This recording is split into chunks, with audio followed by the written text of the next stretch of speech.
नमस्कार. मी ऐश्वर्या दर्शन क्षीरसागर तुमचं I can training इन्स्टिट्यूटमध्ये स्वागत करते. तुम्ही माझ्याबरोबर शिकत आहात मंथन या टॅलेंट सर्च एक्झामिनेशनचं सिलेबस.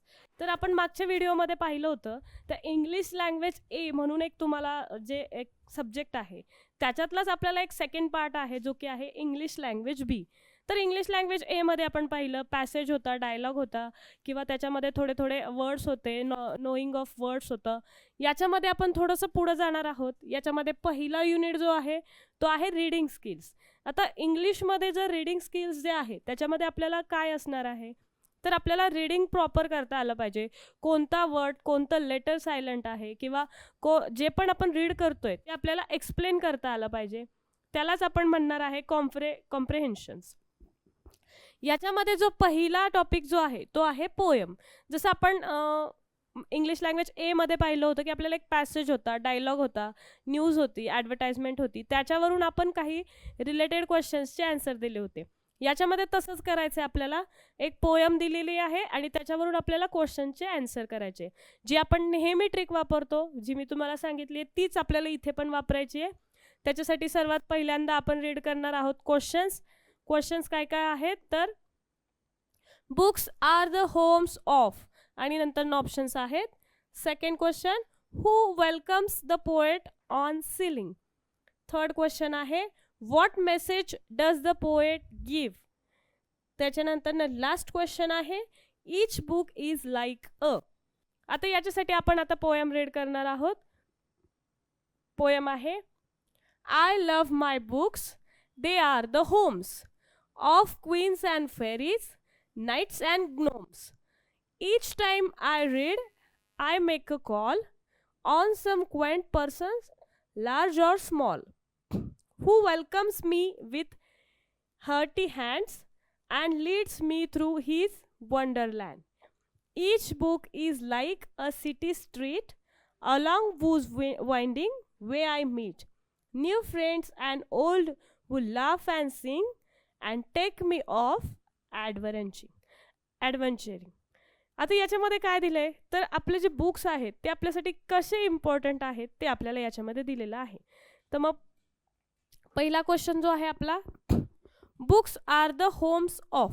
आता याच्यामध्ये आपल्याला जे पहिल्या लाईन्स आहेत पोएम्समधल्या त्याच्यामध्येच आपल्याला आन्सर मिळतंय. They are the homes of queens and fairies, knights and gnomes. आता याच्यामध्ये फेरीज आहे, ग्नोम्स आहे, क्वीन्स पण आहे, म्हणजेच आपला आन्सर जे असणार आहे ते ऑल थ्री करेक्ट. त्याच्यानंतर ना, who welcomes the poet on ceiling. आता याच्यामध्ये आपण पाहिलं, who welcomes me with hearty hand. कोण वेलकम करताय, each time I read I make a call on some quaint persons large और स्मॉल. तर जे क्वाइंट पर्सन आहे ते वेलकम्स करतायत सीलिंगवरती. त्याच्यानंतर ना थर्ड जे आहे, what message does the poet give. आता या पूर्ण पोएममध्ये पोएटला काय सांगायचं आहे, तर पहिलं जे आहे, reading brings laughter, it makes you sing, reading helps to pass the time, all three correct. तर याच्यामध्ये काय काय दिलं आहे आपल्याला, reading brings laughter, yes, laugh and sing, helps to pass the time, it makes you sing, yes, it makes you laugh and sing, and take me off adventuring, not a help to pass the time. म्हणजेच काय की याच्यामध्ये आपल्याला नुसतं time pass करण्यासाठी books help करत नाहीत, तर आपल्याला ॲडव्हेंचरिंगसाठी घेऊन जातात. आणि म्हणूनच आपला आन्सर जे असणार आहे ए अँड बी, म्हणजेच only A and B correct, हे आपलं ऑप्शन असणार आहे. त्याच्यानंतर ना, each book is like a. आपण पाहिलं इथं, each book is like a city street, म्हणजेच आन्सर जे आहे ते आपल्याला मिळालेलं आहे सिटी स्ट्रीट. हे झालं पोएम्स. याच्यानंतर ना पुढचा जो टॉपिक आहे तो आहे मेकिंग मिनिंगफुल पॅराग्राफ. आता याच्यामध्ये काय आहे की आपण इंग्लिश लँग्वेज एमध्ये पाहिलं होतं की आपल्याला एक पॅराग्राफ दिलेला जायचा आणि त्याच्यावरून आपण क्वेश्चन आन्सर सॉल्व करायचो. पण इथे थोडंसं उलट आहे. इथे काय दिलंय की आपल्याला fill in the blanks with appropriate words to make a meaningful paragraph of 3 sentences. म्हणजे 3 sentences दिलेत, त्याचा एक आपल्याला पॅराग्राफ बनवायचा आहे. बट जो आपल्याला पॅराग्राफ बनवायचा आहे त्याच्यासाठी तीनही जे सेंटेन्स आहेत ते एकमेकांशी रिलेटेड असले पाहिजेत. तर याच्यामध्ये आपण पाहतोय पहिले 2 सेंटेन्स आहेत मेनी पीपल ट्रॅव्हल टू. आता याच्यामध्ये ट्रॅव्हल टू म्हणजेच काय तर दिल्ली, मुंबई, गोवा, चेन्नई सगळीकडेच ट्रॅव्हल करतात. बट सेकंड जे सेंटेन्स आहे it is situated on the coast of. आता कोस्ट आहे म्हणल्यावरती हे ऑब्व्हियसली सीच्या जवळ येणार आहे. ज्याच्यामध्ये बे ऑफ बेंगॉल जर असेल तर त्याच्यासाठी बे ऑफ बेंगॉल म्हणजेच कोलकाता सिटी हवी आहे, बट ती नाही आहे. पॅसिफिक ओशन आपल्याकडे येत नाही. एक आहे हिंदी ओशन आणि दुसरं आहे अरेबियन सी. तर याच्यामध्ये पाहूया अरेबियन सीच्या कोस्टला यातली कोणती सिटी आहे, तर याच्यातली मुंबई आहे. आणि लास्ट जे आहे it is the capital of, म्हणजे ऑब्व्हियसली पहिलं जे सेंटेन्स आहे त्याच्यामध्ये जे आपल्याला सिटी पाहिजे ती कोणती असणार आहे, मुंबई असणार आहे. कारण की मुंबई जी आहे ती सिटी कॅपिटल स्टेट आहे. ती कोणती आहे तर ती महाराष्ट्राची कॅपिटल आहे. तामिळनाडू, गुजरात, केरळ याचे जे कॅपिटल्स आहेत ते वेगवेगळे आहेत. आणि आणखीन एक महत्त्वाचं वाक्य दिलंय की फॉर वर्क एव्हरी डे, म्हणजे चेन्नईपर्यंत लोक वर्कसाठी जातात असं काही नाही आहे. मुंबईला बरेचसे लोक ट्रॅव्हल करतात पुण्याहून किंवा अदर सिटीजहून. त्याच्यामुळे आपला जो मिनिंगफुल पॅराग्राफ तयार होणार आहे त्याच्यातलं पहिलं सेंटेन्स जे आहे many people travel to Mumbai for work every day. It is situated on the coast of Arabian sea. त्याच्यानंतर third it is the capital of Maharashtra state. तर हा झाला आपला मुंबई या पॅराग्राफ, मुंबई या टॉपिकवरतीचा पॅराग्राफ जो की 3 लाईन्सचा होता. याच प्रकारे तुम्हाला ते सोडवायचं आहे. याच्यानंतर थोडंसं पुढे जाणार आहोत. तर याच्यामध्ये आपल्याला वोकॅब्युलरी जे आपण मागच्या लेक्चरमध्ये सुद्धा पाहिलं होतं थोडंसं, तर वोकॅब्युलरीमध्ये आपल्याला आता थोडं एक वेगवेगळे प्रकारचे एक्झाम्पल्स युनिट्स पाहणार आहोत. त्याच्यामध्ये पहिला युनिट जो आहे तो आहे वर्ड फॉर्मेशन. आता याच्यामध्ये काय दिलंय तर काही लेटर्स दिलेले आहेत आणि ते अरेंज करून आपल्याला एक मिनिंगफुल वर्ड तयार करायचा आहे. तर मग त्याच्यासाठी पहिलं काय दिलंय तर TERIW. याच्यामध्ये TER तर ट्री वगैरे तर नाही, तर ट्रीसाठी डबल ई हवा आहे, W आहे. तर याच्यामध्ये मला असं वाटतंय आपण WRITE राईट हा वर्ड तयार करू शकतो. म्हणजेच आपण WRITE लेटर्सला इंटरचेंज करून आपण राईट हा वर्ड तयार केला आहे, ज्याचा अर्थ मिनिंगफुल म्हणजे ज्याचा अर्थ आपल्याला माहीत आहे. त्याच्यानंतर पुढचं जो एक्झाम्पल आहे हे तुम्ही मला सांगायचं आहे की काय असेल, कोणता वर्ड याच्यातून तयार होणार आहे ते तुम्ही कमेंट बॉक्समध्ये नक्की टाईप करा. त्याच्यानंतर थोडं पुढे जाणार आहोत. वर्ड फॉर्मेशन सोपं होतं. त्याच्यानंतर आहे होमोफोन्स. आता होमोफोन्स म्हणजे काय आहे तर the words which have same pronunciation and sound but their spellings are different and which have different meanings. म्हणजे दोन असे वर्ड ज्याचं प्रोनाउन्सिएशन सेम आहे आणि साऊंड सुद्धा सेम करतात ते, बट त्यांचे स्पेलिंग्स डिफरंट असतात आणि त्यांचे मिनिंग्स सुद्धा डिफरन्स असतात. तर असे कोणते कोणते एक्झाम्पल आहेत. राईट, राईट ऑब्विसली आपण आता एक राईट लिहिला ज्याचा अर्थ असतो की लिहिणे आणि दुसरं राईट म्हणजे करेक्ट. त्याच्यानंतर वेट, वेट वेट म्हणजे की ओले आणि वेट म्हणजेच की वजन. ॲक्सेप्ट, एक्सपेक्ट आपण याच्यामध्ये पाहिलं तर त्यांचं साऊंड सेम होतोय पण दोन्ही जे वर्ड आहेत ते डिफरंट आहेत आणि त्यांचं मिनिंगही डिफरंट आहे. Wear, where. सेल, सेल याच्यामध्ये एस आहे इथे सी आहे. पिक, पिक इथे स्पेलिंगमध्ये फरक आहे पण साऊंड सेम करतो, यांनाच म्हणायचं होमोफोन्स. आता होमोफोन्सचे एक्झाम्पल पाहूया. याच्यामध्ये आपल्याला सन, सन, सन, सॅन हे जे आहेत 4 वर्ड्स आहेत, बट आपल्याला जे एक्झाम्पल आहे ते काय आहे की रायझेस इन द ईस्ट. म्हणजेच याच्यामधलं कोण ईस्टला राईज करतं तर याचा आन्सर असणार आहे सन, म्हणजेच SUN. दुसरं जे आहे ते सी, सी, शी, शी. आता हे जे आहे हे स्पेलिंग रॉंग आहे, हे स्पेलिंग करेक्ट आहे आणि हे पण साऊंड सेम आहे पण त्याचे मीनिंग्स खूप वेगवेगळे आहेत. त्याच्यामुळे इज माय सिस्टर म्हणजे आपण सिस्टरसाठी प्रोनाऊन जे वापरतो ते असतं शी, दॅट इज SHE. हे झालं होमोफोन्सचे एक्झाम्पल. याच प्रकारे तुम्हाला होमोफोन्सचे एक्झाम्पल्स सॉल्व करायचे. आता थोडं पुढे जाणार आहोत. जसं मराठीमध्ये असतं समानार्थी शब्द म्हणजेच काय की एका वर्डसाठी तुम्हाला खूप सारे वर्ड्स असतात म्हणजे त्याच्याशी रिलेटेड. त्याच प्रकारे इंग्लिशमध्येही असतं words that have same meaning, म्हणजेच काय की सेम मिनिंग असलेले वर्ड्स, दॅट इज सिनॉनिम्स. आता याच्यामध्ये काय आहे, कॉटेज हट म्हणजेच काय की झोपडी, ado to do, first pomp ostentations, prosperity rise, furtherance, unity solidarity, oneness union, mirror a looking glass, injury harm hurt, gaunt emaciated, scraggy. म्हणजेच काय आहे की याच्यामध्ये जो हा वर्ड दिलेला आहे त्याचे हे सिमिलर मिनिंग असलेले वर्ड्स आहेत, त्यांनाच आपण सिनॉनिम्स म्हणतो. सिनॉनिम्सचे एक्झाम्पल कसे असतात पाहूया. Neeta looks so gloomy. आता याच्यामध्ये जर पाहिलं डिलाइट, सॅड, एलिगंट, हॅपी. आता आपल्याला याच्यातला एक वर्ड चूज करायचा आहे. डिलाइटचा अर्थ असतो की हॅपी, एलिगंटचा एक नाजूक, एक हॅपी. हे जे आहेत हे 3 वर्ड्स जे आहेत ते एकमेकांना सिमिलर आहेत. फक्त सॅड जो आहे तो ग्लूमीचा सिनॉनिम आहे. सॅड म्हणजेच असतं ग्लूमी, म्हणून नीता लुक्स सो ग्लूमी, ग्लूमीचा सिनॉनिम सॅड आहे. आता सेकंड क्वेश्चन जो आहे तो आहे odd one out. Odd one out मध्ये काय दिलंय तर प्राईड, इगो, इझी, ॲरोगन्स. आता प्राईड म्हणजेच काय की अभिमान असणे, that is ego also. Arrogance also related to ego. So हे 3ही वर्ड्स एकमेकांशी रिलेटेड आहेत. फक्त इझी जो आहे तो याच्यामध्ये रॉंग आहे, म्हणजेच ऑड वन आहे, म्हणून तो आपल्याला बाहेर पडत आहे. जसं सिनॉनिम्स होतं तसंच असतं ऑपोजिट वर्ड्स.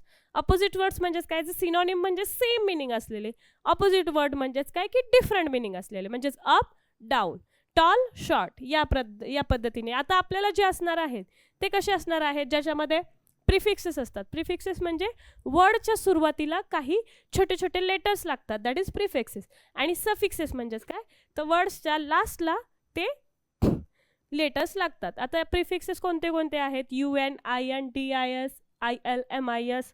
पाहूयात त्याचे अपोजिट वर्ड्स. Limited, unlimited. त्याच्यानंतर safe, unsafe, seen, unseen, able, unable, visible, invisible, valid, invalid, behave, misbehave, legal, illegal. IL लागलेला आहे. Regular, irregular, IR. आता इथे लास्ट लागलेलं आहे, बघू शकता तुम्ही, careful, careless, that is suffix. आणि जे असे वर्ड्स आहेत काही ज्यांना सफिक्स प्रिफिक्स लागत नाही, ते 2ही डिफरंट वर्ड असतात, that is pass, fail, right, wrong, good, bad, strong, weak. आता याचे एक्झाम्पल्स पाहूया. Right opposite words. आता डिफीट जे आहे ते असतं लॉस्ट, म्हणजेच काय की जे मॅच आपण डिफीट केली म्हणजेच हरलोय, तर हरलोयचा अपोजिट वर्ड असणार आहे जिंकलोय, दॅट इज वोन. आणि त्याच्यानंतर ना आहे क्विक. हे तुम्ही मला कमेंट बॉक्समध्ये टाईप करून सांगा की याचा अपोजिट वर्ड काय असणार आहे. अपोजिट वर्ड्स हे सुद्धा खूप सोपं आहे. याच्यानंतर ना थोडंसं पुढे जाणार आहोत, जरासं कन्फ्युजिंग बट इझी असा टॉपिक जो आहे तो आहे कंपाऊंड वर्ड्स. कंपाऊंड वर्ड्स म्हणजेच काय असणार आहे, words that are not derived from the other words are called primary words. म्हणजेच असे वर्ड्स जे प्रायमरी वर्ड्स पासून डिराइव्ड होत नाहीत. आणि कंपाऊंड वर्ड्स म्हणजेच काय, वर्ड्स फॉर्म बाय जॉईनिंग 2 और मोर सिम्पल वर्ड्स. म्हणजे 2 वर्ड एकत्र जॉईन केल्यानंतर ना जे वर्ड्स तयार होतात, दॅट इज कंपाऊंड वर्ड्स. म्हणजे आता इथं पाहिलं तर नेवर्थ आणि लेस हे 2 वर्ड एकत्र आहेत. स्वीट आणि हार्ट दोन्हीचा अर्थ वेगवेगळा आहे, बट ते एकत्र आलेत, त्याच्यामुळं ते कंपाऊंड वर्ड तयार झालेला आहे. त्याच्यानंतर ना आफ्टर थॉट, आफ्टर आणि थॉट, ब्लड, रेड, याच प्रकारे आपले हे सगळे एक्झाम्पल्स आहेत. कधी कधी याच्यामध्ये पहिला जो वर्ड आहे किंवा दुसरा वर्ड जो आहे तो व्हर्ब असतो, कधी नाऊन असतो, कधी नाऊन ॲडवर्ब सुद्धा असतो, ॲडजेक्टिव्ह सुद्धा असतो. आता इथं पाहिलं तर ड्रॉ जे आहे ते व्हर्ब आहे आणि बॅक जे आहे ते एक नाऊन आहे. किंवा त्याचप्रमाणे लाईफ लॉंग, काही नाऊन एकत्र येतात, काही नाऊन व्हर्ब एकत्र येतात, काही नाऊन ॲडजेक्टिव्ह एकत्र येतात. इथं पण पाहिलं तर आपल्याला व्हर्ब दिसतंय, इथे नाऊन दिसतंय. व्हर्ब नाऊनचा हा प्रकार आहे जो की कंपाऊंड वर्ड आहे. याच्यामध्ये तुम्ही अजून एक पाहू शकता अंडर टेक, ज्याच्यामध्ये टेक जे आहे ते व्हर्ब आहे, बट अंडर जे आहे ते काय असणार आहे, कंजक्शन आहे. याच प्रकारे आता आपल्याला एक्झाम्पल्स पाहिजेत. When I retire my company gave me, एक आपल्याला असा कंपाऊंड वर्ड लिहायचा आहे जो की आपण जनरली वापरतो, तर त्याचा तो वर्ड असणार आहे सेंड ऑफ. सेंड आणि ऑफ. आता याच्यामध्ये काय करायचं आहे, second question, identify the form of compound words. आता कंपाऊंड वर्ड मी जे तुम्हाला आता सांगितलं, नाऊन वर्ब वर्ब नाऊन, ते आपल्याला फक्त ओळखायचं आहे. तर याच्यामध्ये आपण पाहिलं तर हँड जो आहे तो नाऊन आहे आणि मेड जो आहे तो वर्ब आहे. म्हणजेच आपला जो फॉर्म आहे तो कुठला आहे, नाऊन वर्ब कंपाऊंड वर्ड्स. याच्याच प्रकारे सेकंड एक्झाम्पल असणार आहे विंड आणि मिल, दोन्हीही आपल्याला नाऊन आहेत, म्हणून आपला जो फॉर्म असणार आहे तो असणार आहे नाऊन नाऊन. पाहूयात पुढचा टॉपिक जो आहे तो one word for a group words. म्हणजेच काय की एका भरपूर साऱ्या वर्डसाठी एक word, that is one word for a group word. आता याच्यामध्ये काय असणार आहे, the one who leads the people, a leader. One who depends on others, dependent. One who has the sense of gratitude, grateful. One who makes a show of monkey, juggler and acrobat. One who makes a show with snakes, snake charmer. One who works in farm, farmer. Like that we have to solve the examples, and the examples are the one who has no parents. म्हणजे ज्यांना parents नाही आहेत अशांना आपण काय बोलतो, तर आपण बोलतो त्यांना ऑर्फन्स. त्याच्यानंतर ना the one who drives the car. Who drives the car? That is driver. हे झाले one word for a group of words. त्याच्यानंतर पुढचा टॉपिक जो आहे तो आहे नेम ऑफ यंग वन्स. आता नेम ऑफ यंग वन्स म्हणजेच काय, ॲनिमल्स असतील, बर्ड्स असतील, त्यांच्या यंग वन्सला काय म्हणायचं हे आपल्याला इथं फक्त लर्न करायचं. याच्यावरतीच आपल्याला क्वेश्चन्स असतात की बफेलोच्या यंग वनला काय म्हणलं जातं, शीपच्या काय म्हणलं जातं. तर आपण हे रीड करूया. Whale, calf, cat, kitten, buffalo, calf, sheep, lamb, dog, puppy, deer, fawn, goose, goslings, wolf, cub, tiger, cub, eagle, eaglet, hare, rabbit, leveret, swan, cygnet, duck, duckling, fox, cub. cub जे आहे ते सगळीकडे बऱ्यापैकी same आहे. hen, chick, elephant, calf, horse, colt, foal, frog, tadpole, owl, owlet. बियरच्या सुद्धा young वनला कब म्हणलं जातं. काऊ, काफ, काव सुद्धा बऱ्याच ठिकाणी आहे.